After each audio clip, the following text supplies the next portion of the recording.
नमस्कार दोस्तों, स्वागत है आप सभी का MNGK जीएस पॉइंट में। आप सभी दोस्त लोग कैसे हैं? हम उम्मीद करते हैं अच्छे होंगे। दोस्तों, आज के इस वीडियो में हम करने वाले हैं सभी एग्जाम के लिए स्टैटिक जीके के इम्पोर्टेंट क्वेश्चन को।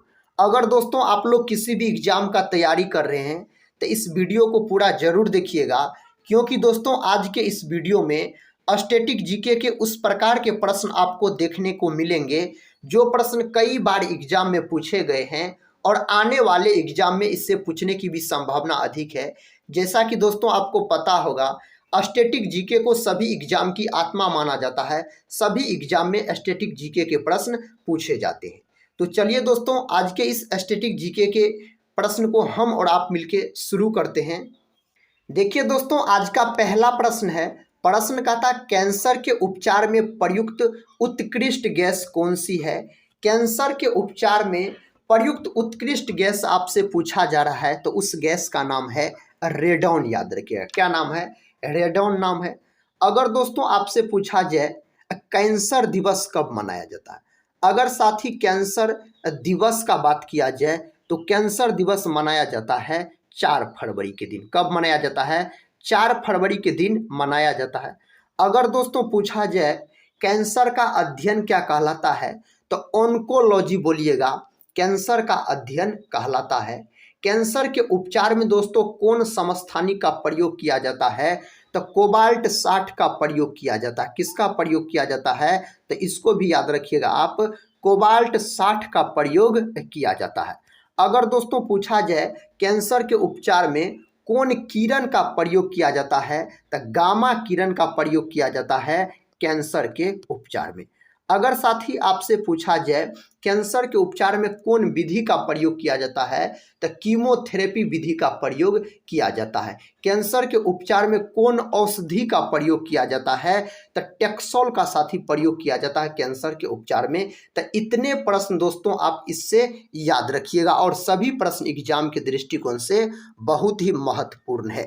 देखिए नेक्स्ट प्रश्न कहता है, कौन सी ग्रंथि इंसुलिन स्रावित करती है? कौन सी ग्रंथि इंसुलिन स्रावित करती है? तो अग्नाशय। अग्नाशय के बीटा ग्रंथि द्वारा दोस्तों इंसुलिन स्रावित होता है। अगर इंसुलिन का बात किया जाए तो इंसुलिन एक प्रकार का हार्मोन होता है। क्या होता है? तो साथ ही याद रखिएगा, इंसुलिन एक प्रकार का हार्मोन होता है। इंसुलिन की कमी के कारण मधुमेह नामक रोग हो जाता है। कौन रोग हो जाता है? मधुमेह नामक रोग हो जाता है इंसुलिन की कमी के कारण। मधुमेह दिवस कब मनाया जाता है? अगर आपसे पूछा जाए विश्व मधुमेह दिवस कब मनाया जाता है, तो 14 नवंबर के दिन मनाया जाता है विश्व मधुमेह दिवस के रूप में। और 14 नवंबर के दिन दोस्तों बाल दिवस के रूप में भी मनाया जाता है। तो इस बात को भी आप याद रखिएगा। अगर दोस्तों आपसे पूछा जाए इंसुलिन का खोज किसके द्वारा किया गया? वेंटिंग और वेस्ट नामक वैज्ञानिक के द्वारा किया गया। कब किया गया? तो 1921 ईस्वी में इंसुलिन का खोज किया गया। अगर दोस्तों अग्नाशय का बात किया जाए तो अग्नाशय को मिश्रित ग्रंथि के नाम से जाना जाता है। कौन ग्रंथि? मिश्रित ग्रंथि के नाम से अग्नाशय को जाना जाता है। अग्नाशय मानव शरीर की दूसरी सबसे बड़ी ग्रंथि होती है। तो इस बात को भी दोस्तों आप बहुत जबरदस्त तरीके से याद रखिएगा। इस प्रकार के प्रश्न एग्जाम में कभी कभी पूछ लेते हैं। देखिए नेक्स्ट प्रश्न कहता है, भारत का सबसे बड़ा बांध कौन सा है? अब की बार साथी आपसे प्रश्न पूछा जा रहा है, भारत का सबसे बड़ा बांध कौन सा है? तो हीराकुंड बांध है भारत का सबसे बड़ा बांध। हीराकुंड बांध किस राज्य में है? तो यह है आपको ओडिशा राज्य में। किस राज्य में? तो ओडिशा राज्य में है। और किस नदी पर बनाया गया है यह बांध? तो आप याद रखिएगा दोस्तों, महानदी पर। कौन नदी पर? तो महानदी पर इस बांध का निर्माण किया गया है। इस बांध का किस नदी पर? तो महानदी पर। अगले प्रश्न की ओर बढ़ते हैं। देखिए दोस्तों, प्रश्न कहता है, संविधान की 8वीं अनुसूची में कितनी भारतीय भाषाओं को मान्यता दी गई है? तो 22 याद रखिएगा। इस प्रश्न का उत्तर 22 हो जाएगा। अगला प्रश्न ये रहा।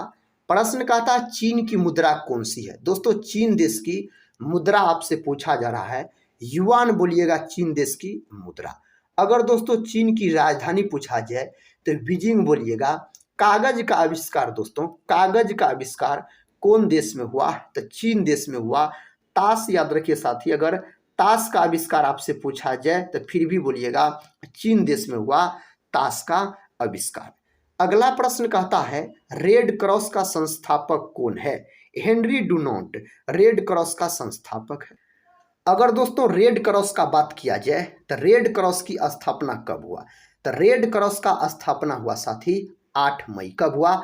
8 मई 1863 में हुआ आपको रेड क्रॉस का स्थापना। रेड क्रॉस का मुख्यालय कहाँ है? जेनेवा में। कहाँ है दोस्तों? तो जेनेवा में है इसका मुख्यालय, स्विट्जरलैंड के जेनेवा में इसका मुख्यालय है रेड क्रॉस का। रेड क्रॉस दिवस कब मनाया जाता है? तो 8 मई के दिन रेड क्रॉस दिवस मनाया जाता है। तो इतने बात को दोस्तों आप बहुत जबरदस्त तरीके से याद रखिएगा। कई बार साथी एग्जाम में रेड क्रॉस दिवस पूछा गया है जो कब मनाया जाता है, तो आप याद रखिएगा 8 मई के दिन मनाया जाता है। नेक्स्ट प्रश्न कहता है हीमोग्लोबिन की कमी से होने वाला रोग कौन सा है? अगर हीमोग्लोबिन का शरीर में कमी हो जाता है तो कौन रोग हो जाता है? एनीमिया नामक रोग हो जाता है। अगर हीमोग्लोबिन का बात किया जाए तो हीमोग्लोबिन में दोस्तों कौन धातु पाया जाता है? तो हीमोग्लोबिन में लोहा धातु पाया जाता है। कौन धातु? लोहा धातु। अगर लोहा धातु का आपसे प्रतीक पूछा जाए तो आप बोलिएगा Fe। लोहा धातु का अगर दोस्तों परमाणु क्रमांक पूछा जाए तो 26 बोलिएगा। लोहा धातु का परमाणु क्रमांक याद रखिएगा। और दोस्तों रक्त का रंग जो लाल होता है वह किसके कारण होता है? हीमोग्लोबिन वर्णक के कारण रक्त का रंग लाल होता है। तो इस बात को भी आप याद रखिएगा। देखिए अगला प्रश्न कहता है भारत कोकिला कौन कहलाती है? यहाँ पर दोस्तों होगा भारत कोकिला, याद रखिएगा भारत कोकिला। तो भारत कोकिला के नाम से सरोजिनी नायडू को जाना जाता है। किसको? सरोजिनी नायडू को। अगर दोस्तों सरोजिनी नायडू का बात किया जाए तो सरोजिनी नायडू भारत की पहली महिला राज्यपाल बनी। और कहाँ की बनी थी? तो उत्तर प्रदेश, यानी दोस्तों यूपी राज्य की पहली महिला राज्यपाल बनी सरोजिनी नायडू। कब बनी? तो 1950 में। यह प्रश्न दोस्तों एग्जाम में पूछे जा सकते हैं। तो 1950 में बनी थी। और दोस्तों याद रखिएगा सरोजिनी नायडू का एक पुस्तक है जो बहुत ही चर्चित है, कई बार एग्जाम में पूछे जा चुके हैं। तो गोल्डन थ्रेशोल्ड, गोल्डन थ्रेशोल्ड पुस्तक के लेखक कौन है? तो सरोजिनी नायडू, आप याद रखिएगा। तो इतने बात दोस्तों सरोजिनी नायडू से याद रखिएगा। देखिए नेक्स्ट प्रश्न कहता है दिल्ली में कुतुब मीनार किसने बनवानी शुरू की थी? किसने दोस्तों? तो कुतुबुद्दीन ऐबक। कौन हो जाएगा? कुतुबुद्दीन ऐबक हो जाएगा। अगर साथी आपसे पूछ लिया जाए गुलाम वंश का संस्थापक, गुलाम वंश के संस्थापक कौन था? तो गुलाम वंश के संस्थापक हो जाएगा कुतुबुद्दीन ऐबक। और गुलाम वंश की राजधानी कहाँ थी? अगर दोस्तों आपसे पूछ लिया जाए गुलाम वंश की राजधानी कहाँ थी? तो दिल्ली, याद रखिएगा गुलाम वंश की राजधानी थी। एक बात दोस्तों हम आपको बता दें, दोस्तों याद रखिएगा प्रमुख राजवंश और उनके संस्थापक, और साथ में हम राजधानी को भी कवर कर लिए थे। एक वीडियो दोस्तों हम अपलोड किए हैं, अगर उस वीडियो को नहीं देखे हैं तो साथी प्लेलिस्ट में वीडियो उपलब्ध है, जरूर देख लीजिएगा। प्रमुख राजवंश और उनके संस्थापक और साथ में राजधानी, इससे भी एग्जाम में साथी प्रश्न पूछे जाते हैं। और यह हिस्ट्री का ऐसा टॉपिक है जो हर एक एग्जाम में दोस्तों 1 से 2 प्रश्न पूछ लिए जाते हैं। तो उस वीडियो को आप देख सकते हैं। देखिए नेक्स्ट क्वेश्चन कहता है बनारस हिंदू विश्वविद्यालय के संस्थापक कौन थे? तो इस विश्वविद्यालय के संस्थापक थे मदन मोहन मालवीय। कौन थे? मदन मोहन मालवीय। और बनारस हिंदू विश्वविद्यालय को पहले सेंट्रल हिंदू कॉलेज के रूप में जाना जाता था।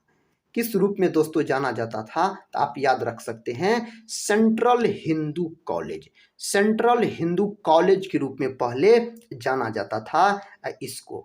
किसको दोस्तों? तो बनारस हिंदू विश्वविद्यालय को। अगले प्रश्न की ओर बढ़ते हैं। देखिए अगला प्रश्न ये रहा। प्रश्न कहता है साथी अर्थशास्त्र के लेखक कौन है? अर्थशास्त्र के लेखक हो जाएगा आपको चाणक्य हो जाएगा। चाणक्य को दोस्तों क्या बोला जाता है? तो विष्णुगुप्त बोला जाता है। अगर आपसे पूछा जाए विष्णुगुप्त किसे कहा जाता है? तो चाणक्य को बोला जाता है। और इन्हीं को दोस्तों कौटिल्य भी बोला जाता है। कौटिल्य याद रखिएगा, इन्हीं को बोला जाता है। कौटिल्य कहिए, चाणक्य कहिए और विष्णुगुप्त कहिए, एक ही बात है। अगला प्रश्न ये रहा, प्रश्न कहता है किस विटामिन की कमी से खून का थक्का नहीं जमता है। उस विटामिन का नाम है के।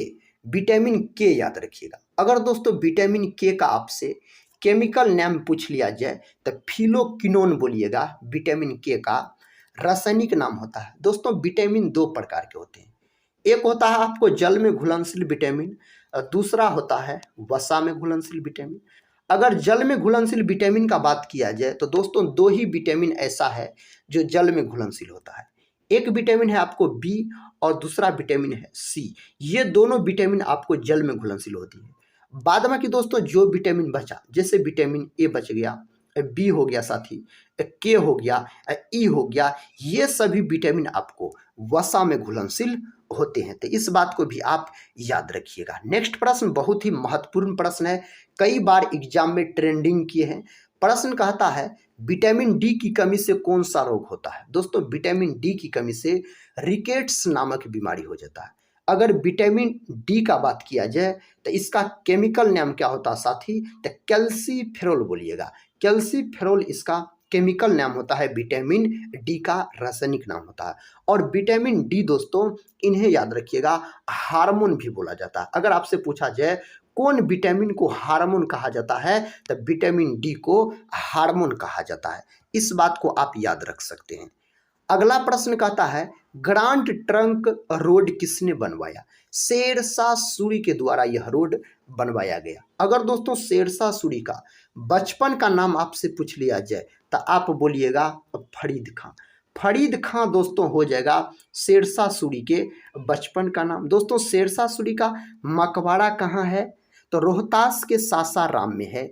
बिहार राज्य के रोहतास जिले के सासाराम में इसका मकबरा स्थित है, शेरशाह सूरी का। दोस्तों इसका जो मकबरा बना हुआ है तो इसका मकबरा जो डिजाइन किया गया है लाल बलुआ पत्थर से दोस्तों इसके मकबरा को डिजाइन किया गया है, शेरशाह सूरी के मकबरा को। दोस्तों शेरशाह सूरी के पिता का नाम हसन शाह सूरी, और याद रखिएगा इसके मकबरा को सूखा मकबरा के नाम से जाना जाता है। इसके पिता के मकबरा को साथी सूखा मकबरा के नाम से जाना जाता है। तो इस बात को भी आप याद रख सकते हैं।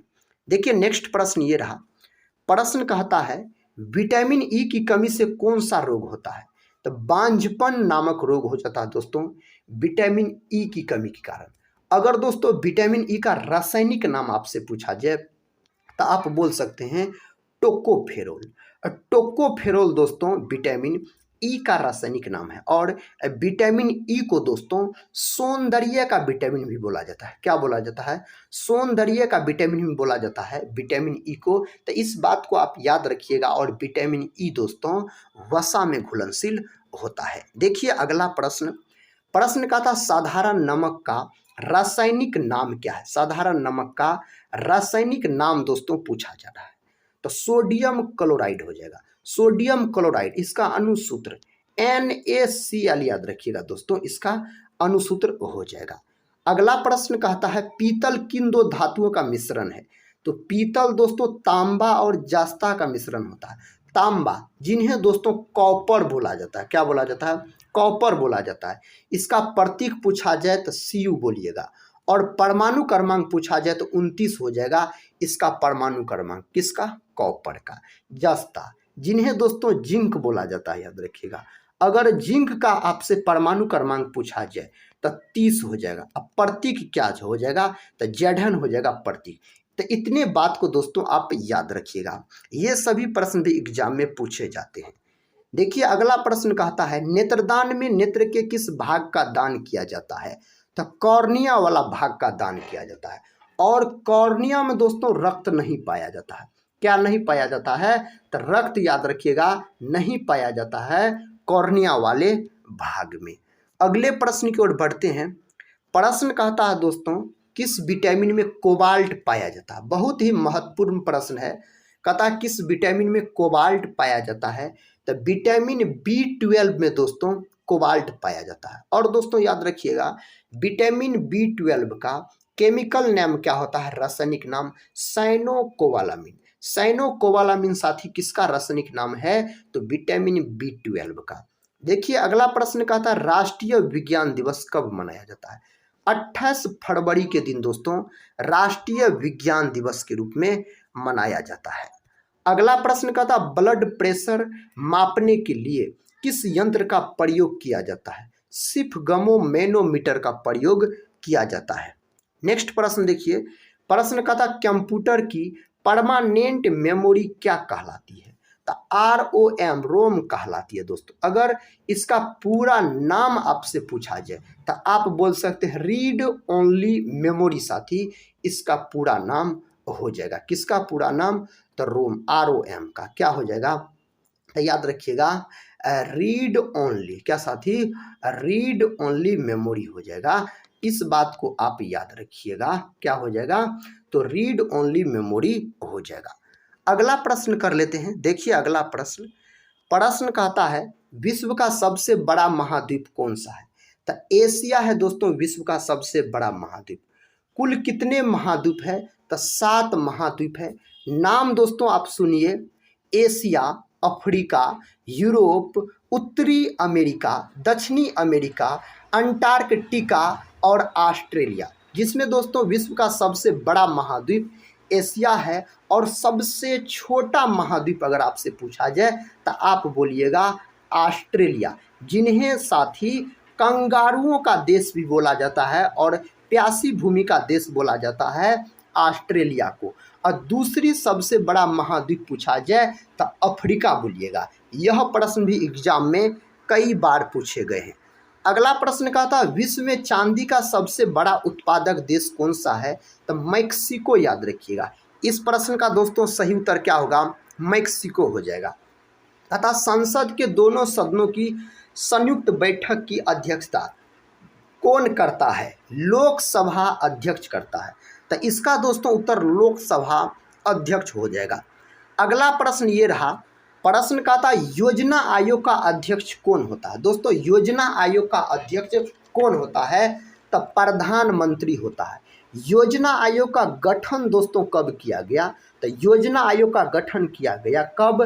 तो 15 मार्च 1950 में योजना आयोग का गठन किया गया। और योजना आयोग के जगह पर आप साथी नीति आयोग का गठन किया गया। नीति आयोग का गठन कब किया गया? तो नीति आयोग का गठन किया गया 1 जनवरी 2015 को। और नीति आयोग का भी अध्यक्ष कौन होता है? तो प्रधानमंत्री होता है। तो इस बात को आप याद रखिएगा। अगला प्रश्न कहता है पृथ्वी दिवस कब मनाया जाता है? तो 22 अप्रैल के दिन दोस्तों पृथ्वी दिवस के रूप में मनाया जाता है। और पृथ्वी को साथी नीला ग्रह के नाम से जाना जाता है। नीला ग्रह किसे कहा जाता है? तो पृथ्वी को कहा जाता है। फूलों की घाटी किस राज्य में है? उत्तराखंड में दोस्तों फूलों की घाटी है। इस बात को आप याद रखिएगा। अगला प्रश्न ये रहा, प्रश्न का था स्वेज नहर किन 2 सागरों को जोड़ती है? दोस्तों स्वेज नहर किन 2 सागरों को जोड़ती है? भूमध्य सागर को लाल सागर से जोड़ती है। और इसका निर्माण कब हुआ था स्वेज नहर का? इसका दोस्तों अगर आपसे निर्माण पूछ लिया जाए तो 1869 में, याद रखिएगा, इसका निर्माण हुआ था स्वेज नहर का। नेक्स्ट प्रश्न ये रहा, प्रश्न कहता है पनामा नहर किन 2 सागरों को महासागरों को जोड़ती है? पनामा नहर किन 2 महासागरों को जोड़ती है? तो इसका उत्तर आप याद रखिएगा, क्या साथी याद रखिएगा? प्रशांत महासागर को कैरिबियन सागर से जोड़ती है। अगर कैरिबियन सागर नहीं दिया रहेगा तो उत्तरी अटलांटिक महासागर बोलिएगा, क्योंकि इसी का भाग साथी है। अगले प्रश्न की ओर बढ़ते हैं। अगला प्रश्न कहता ऐने अकबरी का लेखक कौन है? ऐने अकबरी का लेखक दोस्तों पूछा जा रहा अकबरनामा का, तो अबुल फजल हो जाएगा इसका लेखक। अगला प्रश्न कहता है भारत में भाषा के आधार पर बनने वाला राज्य कौन सा है? पहला राज्य आंध्र प्रदेश। आंध्र प्रदेश दोस्तों भाषा के आधार पर बनने वाला पहला राज्य था। अगर आंध्र प्रदेश का शास्त्रीय नृत्य आपसे पूछा जाए तो कुचिपुड़ी। कुचिपुड़ी साथी आंध्र प्रदेश राज्य का शास्त्रीय नृत्य है। अगला प्रश्न ये रहा, प्रश्न कहता है मानव शरीर की सबसे छोटी हड्डी कौन सी है? तो स्टेपिज होती है दोस्तों मानव शरीर की सबसे छोटी हड्डी। यह हड्डी कान की हड्डी होती है। कहाँ की होती है? कान की हड्डी। मानव शरीर की सबसे बड़ी हड्डी कौन सी है? फीमर दोस्तों मानव शरीर की सबसे बड़ी हड्डी होती है। यह याद रखिएगा जांग की हड्डी होती है। सबसे लंबी हड्डी फीमर, जो कि दोस्तों यह जांग की हड्डी होती है। नेक्स्ट प्रश्न ये रहा, प्रश्न कहता मानव शरीर में कितनी पेशियां हैं? तो 639। कहता होपमैन कप किस खेल से संबंधित है? टेनिस खेल से दोस्तों यह संबंधित है। नेक्स्ट क्वेश्चन ये रहा, क्वेश्चन देखिए कहता है श्रीलंका का पुराना नाम क्या है? तो सिलोन दोस्तों हो जाएगा श्रीलंका का पुराना नाम। विटामिन की खोज किसने की?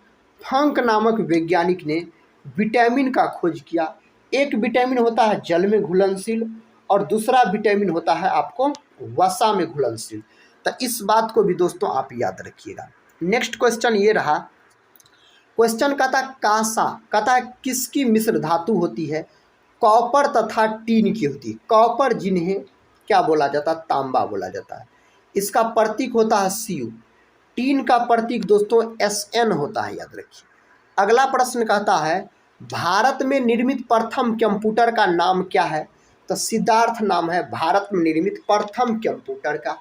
कंप्यूटर का जनक अगर आपसे पूछा जाए, कंप्यूटर का पितामह बोला जाता है चार्ल्स बेबेज को। और कंप्यूटर का दिमाग दोस्तों किसे कहा जाता है? तो कंप्यूटर का दिमाग बोला जाता है CPU को। तो इस बात को भी आप याद रखिएगा। अगला प्रश्न ये रहा, प्रश्न कहता है साथी बॉल पेन किस सिद्धांत पर काम करता है? पृष्ठीय तनाव के सिद्धांत पर बॉल पेन कार्य करता है। प्रश्न कहता है पृथ्वी पर उत्तरी गोलार्ध में सबसे बड़ा दिन कब होता है? तो 21 जून को होता है। कब होता है? 21 जून को होता है। कहता डूरंड कप का संबंध किस खेल से है? फुटबॉल खेल से दोस्तों डूरंड कप का संबंध है फुटबॉल खेल से। अगला प्रश्न कर लेते हैं। प्रश्न कहता है मनुष्य की आंख में किसी वस्तु का प्रतिबिंब कहाँ बनता है? रेटिना पर बनता है। मनुष्य की आंख में किसी वस्तु का प्रतिबिंब रेटिना पर बनता है। नेक्स्ट प्रश्न कहता सूर्य से पृथ्वी पर उष्मा का संचरण किस विधि के द्वारा होता है? विकिरण के द्वारा होता है। किसके द्वारा? विकिरण के द्वारा होता है। ब्लड ग्रुप की खोज किसने की थी? लैड अस्टिनर नामक वैज्ञानिक ने ब्लड ग्रुप का खोज किया। दोस्तों कब किया ब्लड ग्रुप का खोज? तो 1900 ईस्वी में खोज किया गया ब्लड ग्रुप का। और यह 4 प्रकार के होते हैं। एक होता है ए, दूसरा होता है बी, तीसरा होता है AB और चौथा होता है O, जिसमें दोस्तों AB को सर्वग्राही बोला जाता है और O को सर्वदाता बोला जाता है। अगला प्रश्न कहता है मोनेजाइट बालू में कौन सा खनिज पाया जाता है? थोरियम पाया जाता है। मोनेजाइट बालू में कौन खनिज पाया जाता है? थोरियम पाया जाता है। दोस्तों थोरियम का प्रतीक क्या होता है? तो TH होता है इसका प्रतीक। परमाणु क्रमांक साथी 90 याद रखिएगा। और थोरियम का खोज किसने किया?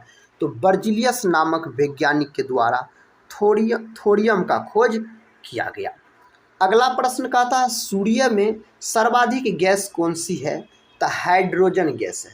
दोस्तों हाइड्रोजन को आवारा तत्व के नाम से जाना जाता है। हाइड्रोजन का प्रतीक पूछा जाए तो H बोलिएगा। इसका परमाणु क्रमांक 1। दोस्तों हाइड्रोजन के कितने समस्थानिक होते हैं? तो 3 समस्थानिक होते हैं हाइड्रोजन के। हाइड्रोजन का खोज दोस्तों हेनरी कैवेंडिश नामक वैज्ञानिक के द्वारा किया गया। नेक्स्ट प्रश्न का था मधुमक्खी पालन क्या कहलाता है? एपी कल्चर कहलाता दोस्तों मधुमक्खी पालन। ध्वनि की तीव्रता किसमें मापी जाती है? डेसिबल में दोस्तों ध्वनि की तीव्रता मापी जाती है। नेक्स्ट क्वेश्चन कर लेते हैं। क्वेश्चन कहता है पृथ्वी से दिखाई देने वाला सबसे चमकीला ग्रह कौन सा है? तो शुक्र ग्रह है दोस्तों सबसे चमकीला ग्रह।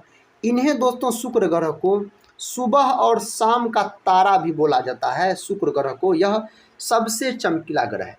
सौरमंडल का सबसे बड़ा ग्रह बृहस्पति। सौरमंडल का सबसे छोटा ग्रह साथी तब बुध याद रखिएगा। तो दोस्तों आज के इस वीडियो में आपको टोटल हम 51 प्रश्न स्टैटिक जीके के डिस्कस कराए। तो आज का यह वीडियो कैसा लगा आप लोग कमेंट बॉक्स में ज़रूर बताइएगा और साथ ही हम मिलते हैं नेक्स्ट वीडियो में। तब तक के लिए जय हिंद।